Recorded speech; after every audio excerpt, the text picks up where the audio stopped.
Assalamu alaikum students of class 7. Today we are starting a new chapter that is human organ system.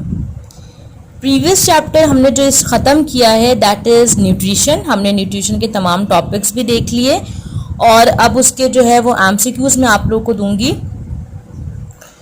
तो उसके बाद आपके पास next जो chapter आपका start होने जा रहा है that is human organ system. यहाँ पे आपको नज़र आ रहा होगा बहुत सारे ऑर्गन्स बने हुए हैं और इन ऑर्गन्स को देखते हुए आप बहुत सारे सिस्टम खुद ब खुद रिकॉग्नाइज कर सकते हैं. ठीक है ना.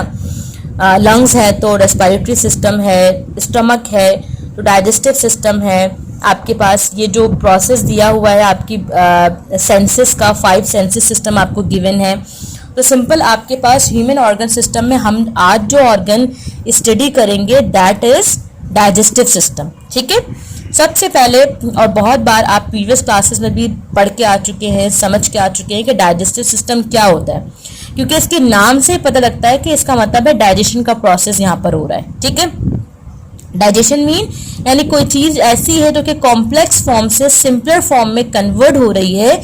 तो इस प्रोसेस को हम सिंपलर क्या कह रहे हैं, प्रोसेस ऑफ डाइजेशन कह रहे हैं. ठीक है. और वो सिस्टम जो इस प्रोसेस के ऊपर वर्कआउट कर रहा है, काम कर रहा है, इस मैकेनिज्म को देख रहा है, वो सिस्टम क्या कहलाएगा, डाइजेस्टिव सिस्टम कहलाएगा. ठीक है. सबसे पहले इस चीज को समझ लें.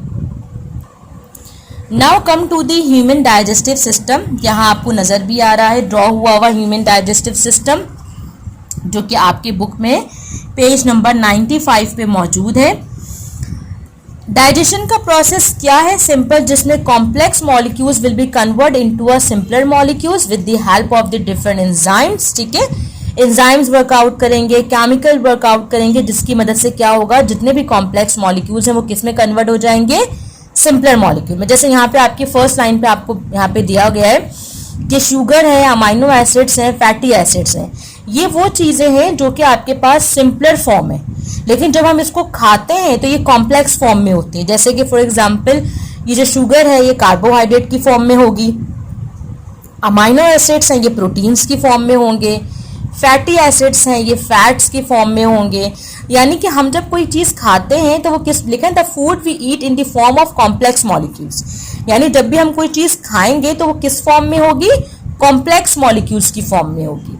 लेकिन ये जो कॉम्प्लेक्स मॉलिक्यूल्स हैं ये ब्रोकन डाउन हो जाएंगे, टूट जाएंगे. किसके जरिए टूट जाएंगे, molecules for the absorption by our body. ये डाइजेस्टिव सिस्टम जो है हमें हेल्प करेगा कि तमाम जो भी हम फूड ले रहे हैं वो हमारी बॉडी में आके ब्रेक हो जाए और उस ब्रेकिंग के मैकेनिज्म के बाद हमें क्या चीज़ प्रोड्यूस हो, एनर्जी प्रोड्यूस हो. ऐसा ही होता है ना, जब हमें बहुत ज़्यादा भूख लग रही होती है तो हमें कुछ दिल नहीं चाहता कोई काम करने को. हम चाहते हैं कि सिर्फ हमें जो है वो खाना ही चाहिए, ताकि हमें जैसे ही खाना मिलता है हमारी बॉडी में वो जाता है और वो बर्न होने के बाद क्या प्रोड्यूस करता है, आपको एनर्जी. फिर आप खाने के बाद क्या करते हैं, जो भी आपका काम होता है उसको आप कैरी ऑन करते हैं. ठीक है. यानी आपकी बॉडी के लिए फूड का होना बहुत ज़रूरी है. फिजिकल और केमिकल ब्रेक डाउन होगा आपकी बॉडी में, लार्ज मॉलिक्यूल स्मॉल मॉलिक्यूल्स में ब्रेक डाउन हो जाएंगे और ये प्रोसेस क्या कहलाएगा, डाइजेशन कहलाएगा. और डाइजेशन का प्रोसेस होगा किसके थ्रू, ये होगा सिंपल एंजाइम्स के थ्रू होगा. ठीक है ना. एंजाइम्स क्या होते हैं, एंजाइम सिंपल आपके पास एक कैटलिस्ट होते हैं. कैटलिस्ट अब क्या होते हैं ये पता होना चाहिए. कैटलिस्ट वो होते हैं जो कि रिएक्शन में खुद तो पार्टिसिपेट नहीं करते लेकिन रिएक्शन की स्पीड को बढ़ा देते हैं. ठीक है. जैसे हमारी बॉडी में हमने फॉर एग्जांपल कार्बोहाइड्रेट खाया, अब कार्बोहाइड्रेट कहाँ पे डाइजेस्ट होना शुरू हो जाएगा, आपके माउथ में. आपके माउथ में कौन सा ग्लैंड होता है, आपके माउथ में होता है स्लाइवरी ग्लैंड. ये स्लाइवरी ग्लैंड क्या करेगा, स्टार्च कार्बोहाइड्रेट को डाइजेस्ट करेगा और उसको कॉम्प्लेक्स फॉर्म से सिंपलर फॉर्म में लेकर आएगा. तो वहां पे यूज होंगे एंजाइम्स. ठीक है. तो आपके पास स्लाइवरी ग्लैंड सिंपल ही क्या है, एंजाइम्स है ये, जो कि क्या कर रहे हैं, आपके माउथ के अंदर आपके फूड जो आपका जो फूड है उसको सिंपलर फॉर्म में लाने में हेल्प कर रहे हैं. ठीक है. उसके बाद आपके पास स्टार्ट हो जाएगा ह्यूमन डाइजेस्टिव सिस्टम.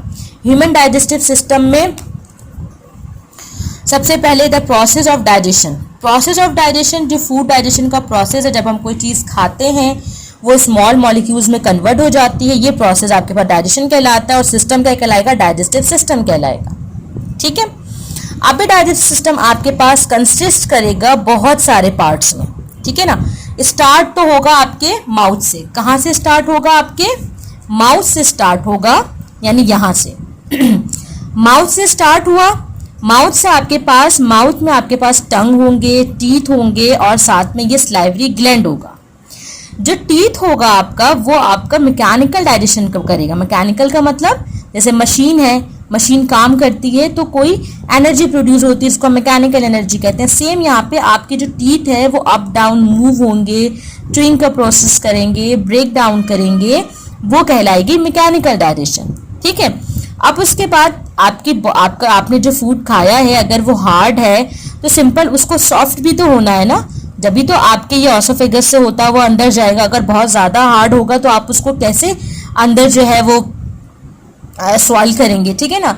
तो निगलने का प्रोसेस भी तो होता है ना आगे, तो निगलने के लिए आपके फूड का सॉफ्ट होना बहुत ज़रूरी है। अब वो सॉफ्ट कैसे होगा, ये जो आपके माउथ में जो स्लाइवरी ग्लैंड्स मौजूद हैं जिनमें से स्लाइवा निकलता है वो आपके फूड को सॉफ्ट कर देगा। ठीक है। सॉफ्ट होने के बाद जब आपका फूड बिल्कुल सॉफ्ट हो जाएगा और च्यूइंग भी हो जाएगा टीथ के थ्रू, अब वो क्या होगा, अब ये आपके जिसको आप कहते हैं ऑसोफेगस, ये उसमें चला जाएगा। ये लिखा हुआ है oesophagus. Oesophagus is just like a passage वे, एक ट्यूब है बस, इसमें किसी किस्म की कोई डाइजेशन नहीं होती, इसमें किसी किस्म का कोई एंजाइम नहीं होता। ठीक है। ये सिर्फ एक डाइजेशन का प्रोसेस होता है। यहाँ पे सिंपल एक पैसेज वे होती है जहाँ पे आपका फूड माउथ से होता हुआ कहाँ तक पहुंच जाता है, दैट इज स्टमक तक चला जाता है। ठीक है स्टूडेंट्स, यहाँ तक हम आ गए। स्लाइवरी ग्लैंड्स देख लिया हमने, टीथ का फंक्शन देख लिया, टंग जो है वो रोलिंग का काम कर रहा है, आपके फूड को अप एंड डाउन मूव करवा रहा है, और स्लाइवरी ग्लैंड्स आपके नीचे लोअर साइड्स पे और अपर साइड्स पे मौजूद है जहाँ से क्या निकल रहा है, सलाइवा सिक्रीट हो रहा है। ठीक है। अब आपका फूड जो है वो सॉफ्टन फॉर्म में आ चुका है, सॉफ्ट हो चुका है। Now move towards this oesophagus, oesophagus से होता हुआ कहाँ आ जाएगा, स्टमक में आ जाएगा। ठीक है।